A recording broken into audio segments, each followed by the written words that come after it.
अचानक हम लोगों ने एक विचार हमारे मन में, हम सबके मन में आया कि हम लोग इसी बहाने एक दूसरे से मिलेंगे। सबकी अपनी अपनी व्यस्तता, सब लोग अपने अपने काम कर रहे हैं, तो लेकिन इसके बहाने हम सभी मिले एक साथ, और इस एक साथ मिलने का अवसर तुरंत इधर 2-4 किलोमीटर को नहीं दिख रहा था। तो हम लोगों ने तय किया कि आज चलते हैं, मुंशी प्रेमचंद जी को याद भी करेंगे, कथा पाठ करेंगे, उनके बारे में बातचीत करेंगे।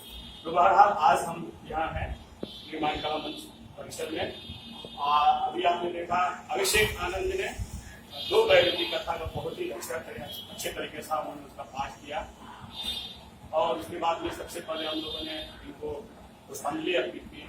उसके बाद में हमारे वरिष्ठ रंगकर्मी शारदा सिंह जी ने उनके बारे में अपने वक्तव्य रखे। और मुंशी प्रेमचंद की जो रचनाएं हैं, अभी हम लोग बात कर रहे थे 137वीं जयंती है, और तो अगर मान के चले हम, अगर उसमें 15 साल और उसको माइनस कर दे, 137 में 15 साल माइनस कर दे, 110, 112, 15 ऐसे रखे, यानी 100 वर्ष राउंड फिगर में ले लेंगे, 100 वर्ष पहले उन्होंने कहानियों को लिखा था। जितनी भी कहानियां करीब 300 के आसपास उनकी कहानियां उनके द्वारा लिखी गई है, संग्रह है। उपन्यास 12 से 15 उन्होंने उपन्यास लिखे हैं। जितनी भी कहानियों को हम लोग पढ़ते हैं, उसको सुनते हैं, तो किसी न किसी रूप में वो सारी कहानियां आज भी प्रासंगिक हैं। आज भी वो लगता है कि आज के अभी जो हम जिस परिवेश में रह रहे हैं, उस परिवेश के हिसाब से लिखा गया हो।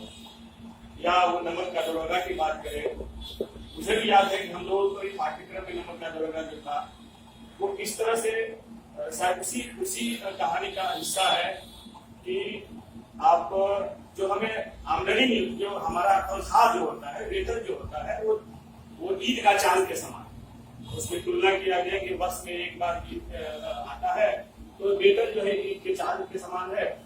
और उस एक खास समय आते आते मतलब कि 10 दिन 12 दिन के बाद वेतन जो मिलता है खर्च में खत्म हो जाता है। तो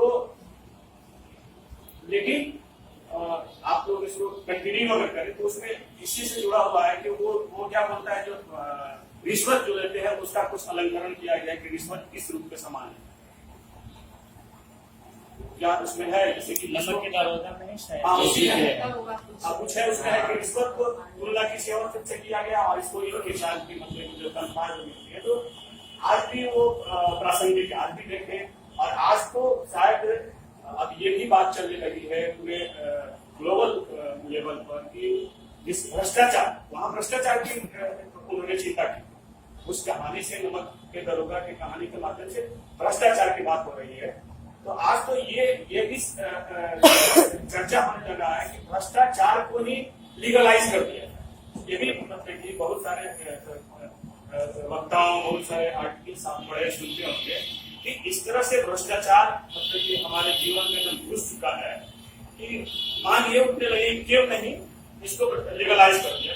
वो व्यंग्यात्मक तरीके से मांग उठने लगी है कि क्यों नहीं इसको लीगलाइज कर दिया जाए। तो कहने का मतलब है कि उस समय भी उन्होंने उस समय की भी समस्या थी, और आज भी वो समस्या है, और आज शायद उससे ज्यादा उस समय की अपेक्षा आज जो है हमारा मोरल वैल्यू जो है हर चीजों में डे बाय डे हमारा मोरल वैल्यू कम होता गया। और इसके चलते जो है हमें लगा कि नहीं, हमारी जो आवश्यकताएं हैं, शायद हम मोरल वे में अगर अर्निंग करें, श्रम करें, तो शायद उसकी पूर्ति नहीं कर पाएंगे। इसलिए इसी कारण से हम भ्रष्टाचार की ओर जाते हैं। तो उनकी वो कहानी हो, या बड़े घर की बेटी की बात, बड़े घर की बेटी में किस तरह से उन्होंने मतलब कि एक संस्कार की बात किया। बड़े घर की बेटी में उन्होंने संस्कार की बात की है कि जो संस्कारी परिवार होता है, जो जिस परिवार में संस्कार का माहौल होता है, जो बच्चे पलते बढ़ते हैं, तो उनकी सोच कैसी होती है, बड़े घर के माध्यम से उसका वो है।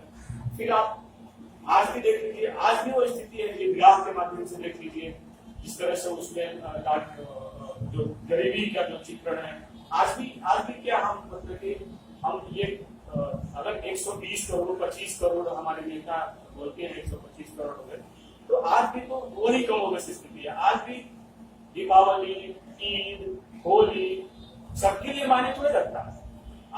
आज भी वो मतलब वो चीज है कि सबके लिए वो मायने नहीं रख रहा है। जिस तरह से दिन प्रतिदिन महंगाइयां बढ़ती जा रही है, तो ये लगता है कि आज भी उनकी कहानियां, उनके जो लिखे गए उपन्यास आज भी प्रासंगिक है, और शायद वो तब तक प्रासंगिक रहेगा जब तक हमारे अंदर ये भाव नहीं आएगा कि वो उनका फोकस हमेशा रहा है इंसानियत पर उनका फोकस हमेशा रहा। अभी हम जो 2 बैलों की कथा पढ़ रहे थे, इसमें भी देखिए कैसे उन्होंने सिंबॉलिक वो बता रहे हैं।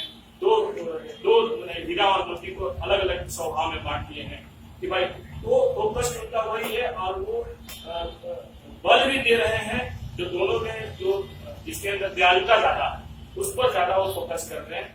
तो जब तक हमारे अंदर ये भाव नहीं उत्पन्न होगा आज या जब आने वाले दिनों में भी, तब तक हम तमाम कानून बना लें, तमाम कवायदे कर लें, लेकिन वो जो हम चाहते हैं, जिस तरह की समानता की दुनिया चाहते हैं, दयालुता की दुनिया चाहते हैं, वो आना मुश्किल है। तो इनकी ये शायद तब तक ये प्रासंगिक रहेंगे जब तक दयालुता का भाव हमारे अंदर, समानता का भाव हमारे अंदर नहीं आए। बहरहाल बहुत अच्छा लगा हम सभी यहाँ इकट्ठा हुए। धन्यवाद।